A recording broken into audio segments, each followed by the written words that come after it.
VD. Savarkar അപകീർത്തി കേസിൽ ലോക്സഭാ പ്രതിപക്ഷ നേതാവ് രാഹുൽ ഗാന്ധിക്കെതിരായ സമൻസ് നിലനിൽക്കുമെന്ന് അലഹബാദ് ഹൈക്കോടതി ഉത്തരവിട്ടു.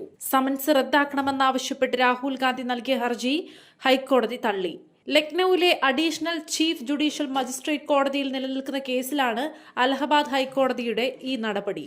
രാഹുലിന് വേണമെങ്കിൽ ലക്നൌ കോടതിയെ സമീപിക്കാമെന്നും ഹൈക്കോടതി വ്യക്തമാക്കി കഴിഞ്ഞു. കഴിഞ്ഞ വർഷം ഡിസംബറിൽ തന്നെ പ്രതിയാക്കി സമൻസ് അയച്ച ലക്നൌ കോടതി ഉത്തരവിനെതിരെയാണ് രാഹുൽ ഗാന്ധി ഹൈക്കോടതിയെ സമീപിച്ചത്.